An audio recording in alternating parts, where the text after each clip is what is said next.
Hello everybody and welcome back to another video. If you saw my picks video yesterday, you know that I was going to be doing a little bonus video this week talking about this news that came out from an article written by Ash Parrish for The Verge, in which the title of the article is Activision-Blizzard lays off esports staff as it faces potential dramatic changes for the Overwatch League. This is a big story, obviously. This is basically a story that you could look at and say, this is the end of the Overwatch League, potentially, right? Like, if you've been on the channel for long enough, I've been talking a bit about how I've kind of been under the impression for several years now that every year could be the last year of the Overwatch League. This one, though, feels like the full actual dagger that could kill the Overwatch League. So I'm going to go through this article. I'm not going to read the whole thing. I'm going to kind of go bit by bit. I have read through it before. If you want to follow along and read it for yourself, link is in the description as always when I talk about stuff like this. Yeah, so we're going to get in. Like I said, this article written by Ash Parrish, phenomenal reporter, does a great job. Formerly worked with Kotaku, here with this article with The Verge. So let's go and get into it. So, as you can see opening up here, amid the final days of the Activision-Blizzard / Microsoft deal, Activision-Blizzard is laying off workers in its esports department while also preparing for potentially huge changes coming to the Overwatch League. Early today, being on Wednesday, Blizzard released its second quarter earnings report, within which lies the potential fate of the Overwatch League. And this comes from the report. Quote, during the second quarter, we amended certain terms of our collaborative arrangements with team entities participating in the Overwatch League. According to the amended terms, following the conclusion of the current Overwatch League season, the teams will vote on an updated operating agreement. If the teams do not vote to continue under an updated operating agreement, a termination fee of $6 million will be payable to each participating team entity, total fee of approximately $114 million. If you're sleuthy and trying to figure out where that comes from, the $114 million is, of course, for the 19 remaining teams. That means Chengdu, for leaving the league, would not be getting any of that $6 million. And then Ash continues by saying this means that the fate of the league after the current season is now in the hands of team owners to be voted on sometime later this year. Though we do not yet know what the franchise owners will decide, based on the shaky financial and team developments of the last few years, we can make an educated guess. Now, I don't remember where I first heard about this vote going on. It may have been from Avast talking about it on PlatChat, or it may have been Albert or someone, maybe Adam Adamu, talking about it with the kind of news that had been breaking previously with stuff like the team branding merging and the collective bargaining stuff, and the kind of news about the franchise fees being waived. I know I remember reading about or hearing about this vote somewhere else, so I knew this vote was a thing. This is not new information to me. Maybe to some other people it might be new information, but it's not new information to me. I did know about this vote coming up. But when you think about it, right, my understanding is that this is it is based on a majority of the teams. I don't know if it's just a pure majority or if it's a super majority, something like that. Obviously, with 19 teams, there is not a possibility of a tie. So we don't know how the votes are going to go. But if you think about the way it is now, right, there's a very real possibility you have teams that are just going to straight up say, this league needs to die as it is, and we need to build something better for the future, and we need to kind of change the format. But there's also teams like, most of the Chinese teams, probably, if not all of them, are going to vote to leave. Obviously, Chengdu's already gone. Shanghai, NetEase hates Blizzard now, so they're definitely not going to vote to continue. Guangzhou and Hangzhou, I think, are a little in the dark, though after what happened with Hangzhou earlier this year with the whole poor communication and, that whole thing, I could see them voting and saying, like, we don't want to have anything to do with the league. You guys are doing a terrible job. We're done. And that leaves just kind of the charge. And I feel like if the other teams are all out, Charge has no reason to stay in to be the only Chinese team remaining, so I feel like they'd probably be gone. So that's 4 teams right there. Gladiators, I would imagine, are out, considering after this year, the whole plan is for them to just be done unless someone would buy the spot. Valiant are probably out. So that right there is 6, right? I wouldn't be surprised if Vegas wants out. I wouldn't be surprised if Vancouver wants out because of their history. There's teams like Florida, like Atlanta, like the Dynasty and the Infernal, and the Defiant, who I think you hear, they are teams that seem kind of committed to the league. So I don't think it's a guarantee that every team will vote for it to be over, but I do think there's a very real possibility that no matter how you look at it, the league will be very, very different, and there's a very real possibility that even if the league continues, a number of the teams will drop out, and maybe they just make an overall kind of change to the way the format goes. But here you can kind of see Ash begins to kind of detail some of the stuff that happened. Some of this kind of relates to some of the collective bargaining stuff we got at the beginning of this year. But you can see last year, esports journalist Jacob Wolf reported that Activision-Blizzard was owed around $400 million in franchise fees from OWL and CDL teams. And then there was the report that the fees were waived. Blizzard games are taken offline in China. Chengdu Hunters dropped out.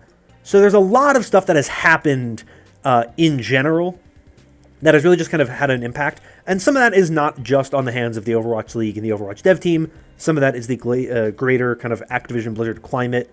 NetEase, that's out of their control. That's the higher-ups just doing a lot of stuff. The acquisition of Microsoft, that's kind of out of their control. That's not really the Overwatch League's fault or Team 4's fault. So there's a lot of things to kind of take into account when you think about that. But these layoffs are kind of just the next thing in a series of events that made it very clear that the Overwatch League, as we know it, is going to change in the future.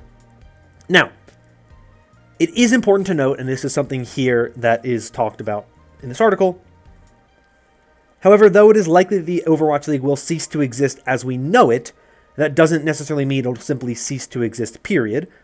In an exclusive interview with The Verge, Overwatch League Commissioner Sean Miller affirmed Blizzard's commitment to Overwatch Esports no matter how the franchise vote shakes out, saying, quote, "I want to be clear on one thing in particular, that Overwatch remains committed to a competitive ecosystem in 2024 and beyond, and we're building toward a revitalized global scene that prioritizes players and fans." He continues saying, "If you look at our playoffs format that we're doing this year, that should be a clear indication that yes, we've been looking at Apex as one of our examples. The playoff format this year is almost an exact copy-paste of Apex Season 2. Ash says here that though Miller didn't clarify what they'd be doing, it's clear that they're looking at other things to kind of figure it out. And, couldn't give a lot of details, but did say that the fans all across the globe, and in the best way, is how the esports scene will prioritize the love of those fans, and saying, quote, "We're in ongoing conversations with teams internally, and players are our top priority to ensure that this transition, should it occur, happens in the best way possible." So it's very clear that there is a very obvious sense that the Overwatch League as we know it is going to be much changed next year. And a lot of that, I think, the groundwork for that was placed this year. I think that if you look at leagues like what you have with Valorant, where you have kind of these franchised slots that teams kind of were brought into, and then you have open slots that teams can play through these kind of qualifiers to get into, similar to what you have in the Eastern region this year. I think that's potentially the future of the Overwatch League. And I think that they might look and say, look, we want esports organizations that want to be involved to be able to be involved, and so we'll open up partnerships. So you think about in the Eastern region right now, you have Genji and T1 with the Seoul Dynasty and the Seoul Infernal. Maybe some other organizations in the East want to buy in as well, specifically in South Korea right now. I think China, of course, until things are sorted out there, depending on what happens with the Microsoft acquisition, that could change. But very real possibility that that's the type of format we get going forward, where the Eastern region is teams that have, that exist in the East are able to kind of buy in or are just brought in general. And they're the ones who help kind of have this guaranteed slot. And then some other teams kind of play in, and you have this kind of ecosystem that has kind of franchising as well as kind of an open circuit. Because I really like what the Overwatch League has done in the Eastern region this year. I think getting to see teams like Dreamers and O2 Blast play through the circuit and play through the system and get some of those get the opportunity to play in front of fans and get to play on the Overwatch League stage is a really big deal. So I'd expect groups like O2 Blast potentially to be one of those organizations that could be one of the teams that participates if the league kind of comes together and brings in some of those franchise spots. And we'll see. But there's a lot of things that are interesting here as we go on. Sean Miller closes out by saying, I'm actually very optimistic about the future of Overwatch Esports and the competitive ecosystem. We are doing well, or we're doing all we can to make the player experience and the fan experience one that people want to return to, want to be a part of, and get excited about to turn on. But there is a lot of other things going on, of course, involving the layouts, right? Or the layoffs. So there's kind of two different things you have going on here, where there's the side of the league with the teams, where the teams themselves are having these conversations with Sean Miller, with the league, about how to potentially move forward. You can see that the league is doing stuff to adjust their team and adjust their vision for the future, seemingly to try to put the league in a position that when the end of the year comes, they can say, look at the things we've done to help you guys out. This is our kind of vision. We're hoping to work with you more to create a league that works better for the way you want it. Yes, we're going to have to make some changes. That's kind of the way things are here, but we want to build a vision that you all agree with, and we're trying to make those changes as we go to help with that. Some people might go, yeah, that's cool, we want to buy in. And some of the teams might be like, we have no desire to keep doing that. We want to get out. And Activision-Blizzard and the Overwatch League are going to do everything in their power to not have to pay out the $6 million to all the franchises. They don't want to get rid of that money. They don't want to spend that money. So it's going to be an interesting off-season when it comes around to kind of see what happens there. But certainly the teams have goals in one way, and some of the teams have to realize they spent all this money buying in. They do not want their investment to go to waste. Some teams are saying, we've already chalked up this money to just being lost. Just give us some money back. We don't want to deal with this anymore. We want to get out of here. So it'll be interesting to see what happens. Then we get to the part of the article all about the layoffs, which is the big story here. There is this here from Brad Crawford, the Senior Director of Global Communications of Activision-Blizzard, who, when talking about the layoffs, said, quote, "We remain committed to the future of esports, and we regularly assess how our staffing aligns with our business goals to ensure we can evolve with changing trends and best deliver for our teams, players, and fans. As always, supporting our employees through transition is our top priority." And Ash follows up by saying, "Those let go don't feel very supported." And there's a very, very, very, very long bit here from this anonymous employee who was very, very, very direct about what happened, saying, quote, "There was no warning. This was a complete shock to everyone, and none of us who were laid off were offered any opportunity to switch roles or teams. The team had obviously shrunk over the last few years, and esports as a whole has been struggling lately, but we were seeing record viewership and lucrative sponsorship deals for our Call of Duty League tournaments. Overwatch League didn't seem quite as successful from a viewership perspective, but we saw more success than ever with our Owl skins and our side leagues like Calling All Heroes." And then continues on to talk about some new tool that was being developed, saying, quote, "As far as I know, that tool is still planned to be terminated in the coming weeks, and our replacement wasn't finished. So I can only speculate that Activision-Blizzard is closing its esports division.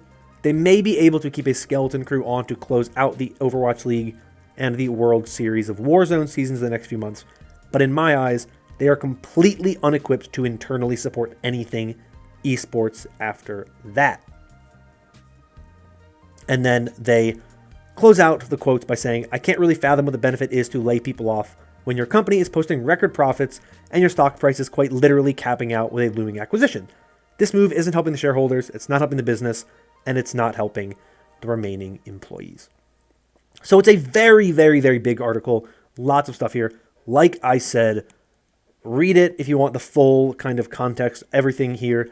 It's a very, very, very nice article in terms of just the information that's provided. Obviously, the situation, not nice, not good. You hate to see people lose their jobs for a company just kind of doing whatever. But there's a lot of stuff to really kind of dive into here and talk about here. The acquisition is really the big kind of looming thing that just leaves everything in the dark and makes everything a big question. Microsoft could acquire Activision-Blizzard and look at the Overwatch League and the Call of Duty League and say, we love these leagues a lot. We want to help you improve upon them. We want to give you more money for them, but you have to give us a better operating plan. We want to have a little bit more say in what happens and how it operates, but we have our own esports kind of side with stuff like Halo and other leagues like that. We want to kind of jump in. We want to be there to help you. We want to make it the best league possible while also trying to find a way to make it more financially successful for everybody involved. And so maybe that's what happens when Microsoft jumps in. Maybe Microsoft jumps in and says, this esports league that you're running is such a disaster. We are gutting this whole thing. You got to figure out a new plan for esports for this game because we don't like this. It doesn't work. It's a terrible idea. We don't know what to expect when Microsoft enters because we don't know what's going on with them internally. There's a lot of stuff. Microsoft itself has a lot of baggage right now as well. So it is kind of a relative unknown. But the general feeling in this article is it seems very clear that the esports side of Activision-Blizzard is fundamentally changed for good, most likely, and we are seeing a transition away from the old school style of what we've seen in the Overwatch League traditionally. I think there's a very real possibility that they want to move away to kind of focusing more on not having this big kind of exclusive almost club with their esports. I could see them basically saying the problem we have is that we have made it almost impossible for people outside of the esports ecosystem, outside of the Overwatch ecosystem, to get involved. And I think that there's a lot of reason why teams who bought in might say, we want to be able to have our branding, we want to be able to have our community connected, right? We don't want just Overwatch fans here. We want esports fans. We want gaming fans, right? And it's very hard to sell esports to someone who's a League of Legends fan is going to have a hard time buying into the Overwatch League if they don't know what's going on, right? Now, I am of the opinion that doing a city-based franchising model was a very good idea in terms of getting people connected and involved with the franchising. What I don't think was necessarily the right move was to say, you can't use your branding of your parent company, right? To me, London Spitfire should not have had to be, you can't represent C9 at all. New York Excelsior, once Andbox became NYXL, you can't be NYXL anymore. You're just New York Excelsior. Or with, Soul Infernal, you can't be T1. You can't be Gen G for the Soul Dynasty. I think that's part of the problem of you want to be able to connect to a local community. I think that's a phenomenal idea. I really do. I think having a local community to be able to kind of buy into, very good, very smart. But when you then alienate people who helped build esports, that's kind of where the problem lies. So I think you have to find some of that balance, and maybe that's what the unifying of branding comes down to. Maybe that's what these franchise fees being waived comes down to. Maybe that's what this news of this esports layoff comes down to, is maybe downsizing and giving the teams more freedom to operate without some of those constraints is a better thing. Maybe it's not. There's certainly an element of some of these teams where they bought in and they don't want to be involved. Let them go, right? To me, the best thing you can do for Overwatch Esports is, at this point in time, is to say, who are the people that we have involved in the Overwatch League right now who are committed to seeing the future of Overwatch Esports grow and thrive, whether that be as the Overwatch League or be something else. You are the people we want around us. If you don't want anything to do with Overwatch Esports anymore, you can go. We'll give you your $6 million. You can get out of here, but we don't. You cannot expect a single other thing from us.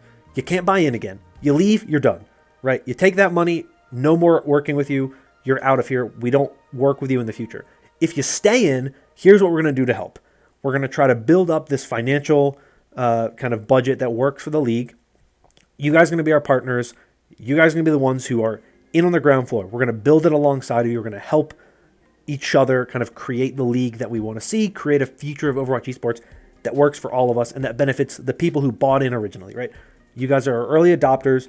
We want to work with you for the future because our partnership is the thing that can help boost this esports scene for the better.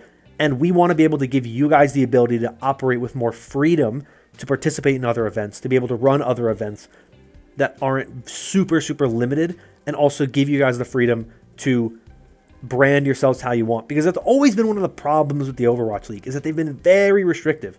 If you remember back in the day, teams couldn't have their own stores. They couldn't sell their own merch. They had to sell through the Overwatch League. And that has changed. So the league has done a lot to try and work with the teams and give them things that are beneficial to them, but we need to see more of it. And I think that's kind of where this story goes from here. So yeah, I do think that there's a very real chance that the Overwatch League as we know it will never exist again. And it's very possible that the Overwatch League might just be gone after this year. But Overwatch Esports will not go anywhere. I think that there is a future for it. There's a discussion to be had about whether or not they should focus on kind of grassroots, homegrown, regional-based competition again. Maybe they do a global circuit more similar to what Valorant does, more similar to what League of Legends does, where teams compete in their regions, and then there's a big global tournament at the end of the year where everyone kind of, the top teams from those regions come and compete against each other to see who's on the top. That could be a good system, obviously. I think that would really work. I don't think the World Cup is going anywhere. I think the World Cup is one of the events that is the most successful and is the most popular. And I think that it's one of those things that really does bring people together. Countries and communities kind of coming together and rooting for their team is a really big thing. And I think that helps a lot. And I think in a lot of ways, the Overwatch World Cup succeeds where the Overwatch League failed. Because obviously with the Overwatch League, tons of South Korean players, only 2 teams representing South Korea. One of them just became a South Korean team. But teams like the Houston Outlaws or the Atlanta Reign or the San Francisco Shock are like overwhelmingly, if not entirely, Korean, right? And so I think there is some of that disconnect that I do think we need to see improved upon as we kind of go forward. But I do think there is a future in which this is more beneficial to Overwatch Esports than we think. But getting rid of the staff is the big thing that makes you say, how are they committed to this in the future? Maybe they try to consolidate some of their esports teams, because I think the Overwatch League is its own team. There's Blizzard Esports, which is its own team, and there's some crossover there, but maybe they try to bring all of these teams together and kind of make them one consolidated team. Maybe they try to bring in some outside help from other people. Maybe they really do work just very heavily with third-party organizers and do a lot less internally and outsource a lot of it. There's a lot of question marks here, right? So there's not really answers to what's going on based on this article and this news. But what we can say is that the Overwatch League is never going to be the same again. What we have this year will probably never exist beyond this year. So enjoy what we have while we have it. I don't want this to be a dooming kind of doomer outlook on the league. I think there is a lot of things that could come out of this that are positive, but there's a lot of negative here, and it's very hard to look at this and not go, this thing that we have all put so much time and energy into appreciating and being fans of and loving, like, it may never be what we expect it to be again. And there's a lot of question marks about that and what happens from here. Where do we go from here?